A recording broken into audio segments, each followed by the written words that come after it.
नमस्कार विद्यार्थियों। आज हम ई कंटेंट की श्रृंखला के अंतर्गत बीए पाठ द्वितीय संस्कृत साहित्य द्वितीय प्रश्न पत्र वैदिक साहित्य गद्य साहित्य अनुवाद एवं व्याकरण इस पेपर के अंतर्गत वैदिक साहित्य का अध्ययन करेंगे। वैदिक साहित्य के अंतर्गत हमारे जो पाठ्यक्रम में निर्धारित है वो ऋक् सूक्तावली। ये ऋक् सूक्तावली के अंतर्गत ऋग्वेद से जो सूक्त है वो हमारे पाठ्यक्रम में निर्धारित है। अग्नि, विष्णु, वरुण, इंद्र, पुरुष, विश्वदेवा और संज्ञान, ये हमारे द्वितीय वर्ष के पाठ्यक्रम में निर्धारित है। हम कोरोना काल की वजह से ये जो अध्ययन है ये ऑनलाइन कर रहे हैं। इसको दूरस्थ शिक्षा के माध्यम से हम अध्ययन कर रहे हैं, क्योंकि जो कोविड-19 जो महामारी है कोरोना वायरस की, इसने संपूर्ण संसार को अपनी चपेट में ले रखा है। तो हमें भी अपना और अपने परिवार का इस बीमारी से ध्यान रखना है।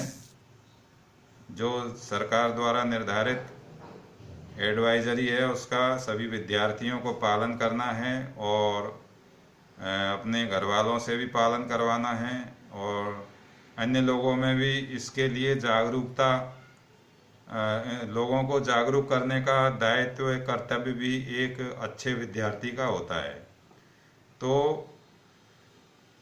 इस प्रकार से हम घर पर रह कर के भी अच्छी प्रकार से ऑनलाइन अध्ययन कर सकते हैं। आप ये YouTube चैनल के माध्यम से अध्ययन कर रहे हैं। मैं प्रोफेसर सुरेश चंद्र मीना, सह आचार्य संस्कृत, राजकीय महाविद्यालय गंगापुर सिटी, आपको निरंतर ई कंटेंट के माध्यम से संस्कृत विषय में अध्यापन ऑनलाइन करवाता रहा हूँ और करवा रहे हैं। किसी भी विद्यार्थी को कोई समस्या या कोई कठिनाई या कोई प्रश्न पूछना है तो मेरे मोबाइल नंबर पर आप या व्हाट्सएप पर आप प्रश्न लिख कर के मुझे भेज सकते हैं। मैं आपकी जिज्ञासा को शांत करने का प्रयास करूंगा।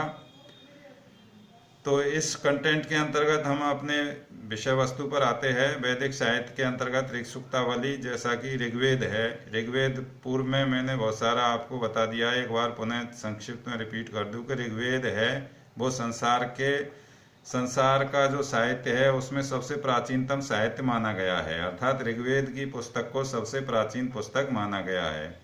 अब कई बच्चे ये समझते हैं वेद किसे कहते हैं, ये नहीं आता है। वेदों के नाम तक नहीं लिख सकते कई लोग। तो मैंने पूर्व में बतला दिया, वेद शब्द है वो संस्कृत की विद धातु से घे प्रत्यय के योग से वेद शब्द बनता है, जिसका अर्थ, उसका क्या मतलब होता है वेद का। तो वेद का अर्थ होता है ज्ञान, अर्थात जानना। तो ये वेदों की संख्या 4 होती है, ऋग्वेद, यजुर्वेद, सामवेद और अथर्ववेद। तो ये भी मैंने पहले बतला दिया था संक्षिप्त में कि भाई ऋग्वेद की संख्या, वो वेदों की संख्या 4 होती है। और ये चारों वेदों को ऐसा माना जाता है कि ईश्वर ने इन चारों वेदों को अग्नि, वायु, सूर्य और अंगिरा इनको प्रदान किया था। और ये वेदों की रचना, ये भी अपन ने अध्ययन कर लिया है कि इनकी रचना काल क्या रहा होगा, रचना अर्थात इनकी रचना का समय कब रहा होगा, या इनकी रचना किसने की। ये भी प्रश्न पैदा होता है कि सबसे पहले वेदों की रचना किसने की।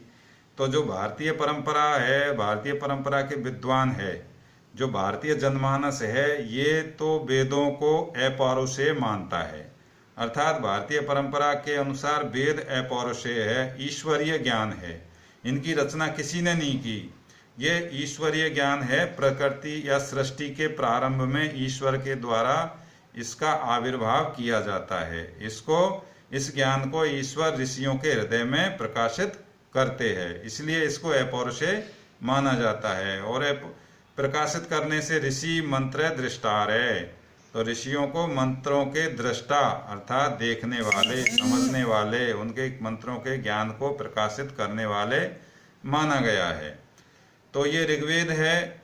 इसके जो ये सूक्त है अग्नि सूक्त, ऋग्वेद के अंतर्गत हम इस ऋग्वेद का जो संगठन क्रम है, अर्थात इसका जो विभाजन क्रम है ऋग्वेद का, इसके बारे में हम सामान्य थोड़ी सी जानकारी ले लेते हैं कि ऋग्वेद का जो संगठन है, जो जैसे एक पुस्तक होती है वो अध्यायों में विभक्त होती है, उसका संगठन होता है, उसका विभाजन होता है, उसी प्रकार से जो ऋग्वेद है उसका विभाजन भी दो प्रकार से माना गया है। पहला विभाजन है अष्टक क्रम के अनुसार। अष्टक क्रम के अनुसार ऋग्वेद का विभाजन समझने के लिए हमें ये विभाजन है अष्टक क्रम में, अर्थात ऋग्वेद, संपूर्ण ऋग्वेद 8 अष्टकों में विभक्त है, और जो अष्टक है वो अध्यायों में विभक्त है, और जो अध्याय है वो वर्गों में विभक्त है, और जो वर्ग है वो मंत्रों में विभक्त है।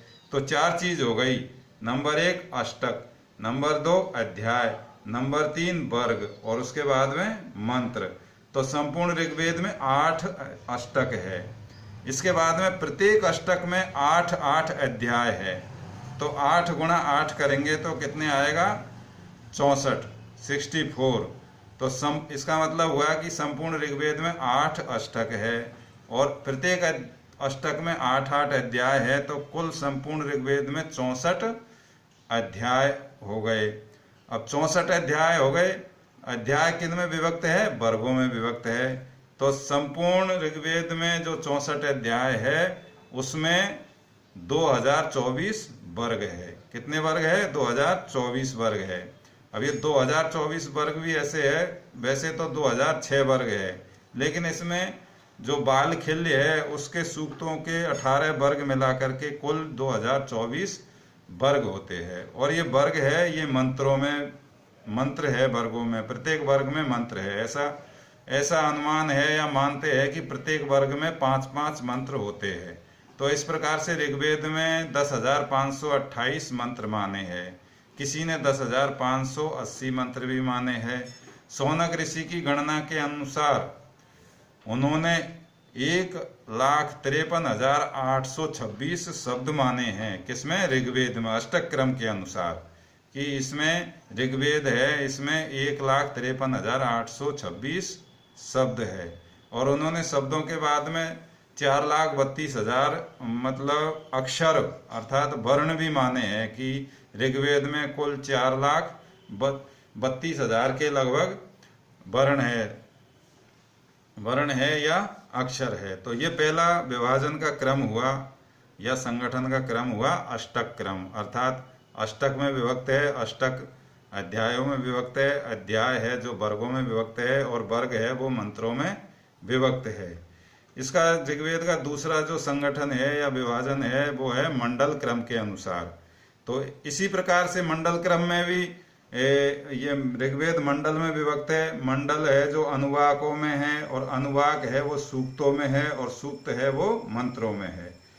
यहाँ पर मंडल, अनुवाक, सूक्त और मंत्र। तो संपूर्ण ऋग्वेद को 10 मंडलों में विभक्त किया गया है, अर्थात ऋग्वेद के संपूर्ण ऋग्वेद में 10 मंडल माने गए हैं। और 10 मंडलों में, अब वहां तो अष्टक क्रम में तो प्रत्येक अष्टक में 8 अध्याय थे, इसलिए वहां 64 अध्याय हो गए। लेकिन यहाँ पर जो मंडल क्रम है इसमें प्रत्येक मंडल में कितने अनुवाक है ये स्पष्ट नहीं है, ये निर्धारित नहीं है। इसलिए अनुवाकों की संख्या संपूर्ण ऋग्वेद के 10 मंडल में अनुवाकों की संख्या कितनी मानी गई है? 85 अनुवाक माने गए हैं। 85 अनुवाक माने गए हैं। और ये अनुवाक है, ये सूक्तों में विभक्त है। तो सूक्तों की संख्या भी संपूर्ण ऋग्वेद में 1028 सूक्त माने गए हैं। वैसे संपूर्ण ऋग्वेद में 1017 सूक्त है, लेकिन 11 सूक्त बाल खिल्य के मिलाकर के कुल सूक्तों की संख्या 1028 ऋग्वेद में मानी गई है। और ये सूक्त है, ये सूक्त फिर मंत्रों में विभक्त है। तो मंत्रों की संख्या जो अष्टक क्रम में है वही मंत्रों की संख्या तो उतनी ही आ रही है, 10,580 या 10,000। किन्हीं विद्वानों ने 10,528 भी माने हैं। लेकिन ये दोनों विभाजनों के अंतर्गत आप ये देखिए, जो मंडल क्रम का विभाजन है ये बहुत ही महत्वपूर्ण, ऐतिहासिक एवं वैज्ञानिक माना गया है इसको, मंडल क्रम के विभाजन को। इस प्रकार से ऋग्वेद के जो संगठन है या विभाजन है या इसकी जो संरचित रचना है, इसको समझने के लिए हमको ये मंडल क्रम और अध्ययन क्रम, ये अष्टक क्रम के अनुसार इसका विभाजन समझना पड़ेगा। इसके परिमाण को जानने के लिए कि ये कितना बड़ा है, कितने इसमें मंत्र है, कितने इसमें अध्याय या वर्ग है, कितने इसमें अनुवाग या अध्याय है और कितने मंडल या अष्टक है। इस प्रकार से ये समझने के बाद में हमारे स्पष्ट हो जाता है कि ऋग्वेद की संरचना या संगठन किस प्रकार का है।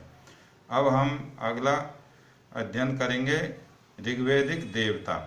तो देवता जो हम सूक्त पढ़ रहे हैं, उस सूक्तों के अंतर्गत प्रत्येक सूक्त का कोई न कोई देवता है। जो सूक्त है वो जिसको लक्ष्य निर्धारित करके उनकी मंत्रों की रचना की, उनको देवता कहते हैं।